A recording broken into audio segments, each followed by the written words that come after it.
Hello বন্ধুরা, আসসালামু আলাইকুম। তো আমি আপনাদের আজকে দেখাবো আপনারা বিকাশের পাসওয়ার্ড ভুলে গেলে অর্থাৎ বিকাশের পিনটা ভুলে গেলে আপনারা কী করবেন। তো আপনারা আসলে বিকাশের পিন ভুলে গেলে ঘরে বসে কিন্তু আপনারা আপনাদের পিনটা সেট করে নতুন পিন সেট করে নিতে পারবেন। তো এই জন্য আপনারা যেটা করতে আপনাদের ফোন বুকে যেতে হবে, এরপরে আপনাদের এই যে কিবোর্ডে যেতে হবে, কিবোর্ড থেকে স্টার তুলতে হবে, *247#, এটা লিখে কল করে দিবেন। কল করে দেওয়ার পরে আপনাদের সামনে এরকম একটা ইন্টারফেস শো করবে। তো এরপর আপনারা একদম নিচের দিকে দেখবেন রিসেট পিন, এর পাশে যে 10 লেখা যে অপশন আছে এখানে 10 লিখবেন। লেখার পরে এখানে আপনারা সেন্ড করে দিবেন। সেন্ড করে দেওয়ার পর কিন্তু আপনার বিকাশ অ্যাকাউন্টটা খোলার টাইমে যে আপনারা যে এনআইডি দিয়ে রেজিস্ট্রেশন করছেন ওই এনআইডি নাম্বারটা এখানে দিতে হবে। তো আমি আমারটা দিয়ে দিচ্ছি। দেওয়ার পরে কিন্তু আপনারা এখানে সেন্ড করে দিবেন। সেন্ড করে দেওয়ার পরে আপনাদের এনআইডি কার্ডে যে জন্ম সালটা আছে ওই জন্ম সালটা দিতে হবে, অর্থাৎ দিন আর মাস এটা দিতে হবে না, শুধু সালটা দিবেন। সালটা দেওয়ার পরে কিন্তু আপনারা এখানে সেন্ড করে দিবেন।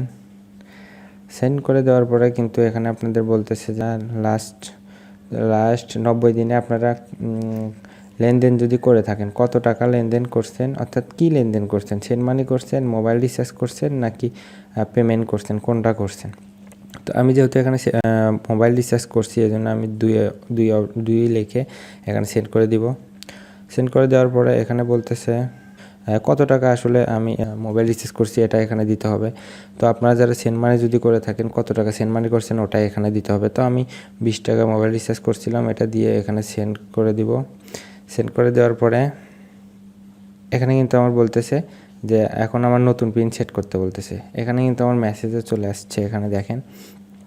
তো এরপরে আপনাদের এরকম মেসেজ আসার পরে আপনারা কি করবেন, তো মেসেজটা আসার পরে আপনারা দেখেন এখানে কিন্তু আমাদের টেম্পোরারি একটা পিন দিয়ে দিছে 21370, এই পিনটা কিন্তু দিয়ে দিছে। এই পিনটা আপনাদের মনে রাখতে হবে।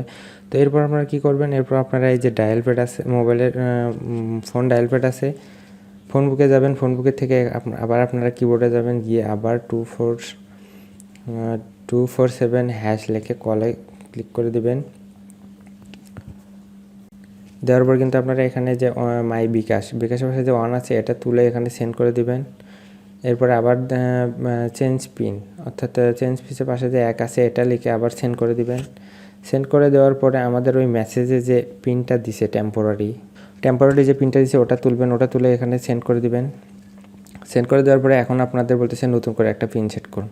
তো আপনারা কি করবেন, এখানে নতুন করে 5 ডিজিটের একটা পিন সেট করে দিবেন। দেওয়ার পরে সেন্ড করে দিবেন। সেন্ড করে দেওয়ার পরে যে নতুন পিনটা দিলেন ওটা আবার দিবেন, ওটা আবার দিয়ে এখানে সেন্ড করে তারপর কিন্তু আপনারা এখানে দেখাচ্ছে যে your mobile menu pin has been changes successful, অর্থাৎ এখন কিন্তু আপনাদের ফোন নাম্বার নতুন পিনটা কিন্তু সেট হয়ে গেছে।